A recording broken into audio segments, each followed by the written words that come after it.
So what's up guys, no? Long time no see guys. My name Nick Mandi from my YouTube channel and Facebook page. So ngayon guys, may mga nagsabi sa akin guys na kung nagsasahod na daw ako sa ginagawa kong vlog. So ngayon kasi guys, ilang buwan na ako hindi nakagawa guys ng vlog guys, kasi nawalan ako ng gana guys mag vlog. Ngayon sasagutin ko guys sa video na to guys ang totoo guys kung sumasahod ba ako or hindi. Matagal na ako nagvo-vlog. Siguro may ano na, pinakamataas ko pa naman views kasi small content creator lang naman ako, 13k. Tapos followers ko ngayon, mga subscriber ko sa YouTube 1k lang. Hindi pa naman tayo na-monetize, kaya wala pa tayong natanggap dyan na sahod. Kasi ang akala kasi nila pag may views lang kahit 1k, akala nila kikita agad. Hindi po ganoon kadali sa social media para kumita ng ganoon.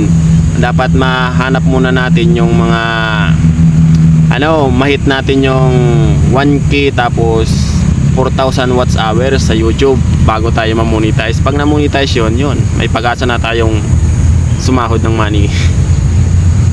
Tapos yun lang guys, kaya ganun, nawalan akong gana mag-vlog kasi umuwi ako nun sa amin sa probinsya. May mga nagsabi sa akin na ginamit ko lang daw yung mga tao doon sa barangay namin para pagkakitaan ko sa pag-vlog ko. Hindi ako guys, sabi ko sa kanila, hindi ako manggagamit para pagkakitaan ko kayo. Sabi ko, ang ginagawa ko kakong video na yan for memories, kasi medyo may ginawa kaming ilang video guys na shooting ba nung malaksyon ng dating din na alias Pugi. Hindi pa ako guys sumasahod kasi ang pangako ko sa kanila guys, kung sumahod man ako kahit kailan ka ako, di ko sila makakalimutan dahil kasama ko sila sa paggawa ng mga video.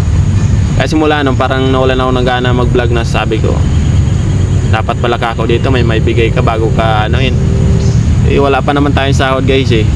Ang akala kasi guys nila guys, kaya nakabili ako ng motor, akala nila yan na yung sahod ko sa pag-vlog ko, kaya nakabili ako ng motor. Hindi guys, galing sa sa trabaho guys, pinag-ipunan ko kaya nakabili ako ng motor.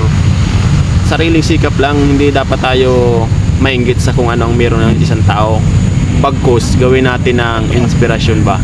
So ayun guys, maraming salamat guys sa maikling video guys. Hindi pa ako guys sumasahod sa mga vlog ko guys, hindi pa tayo na monetize.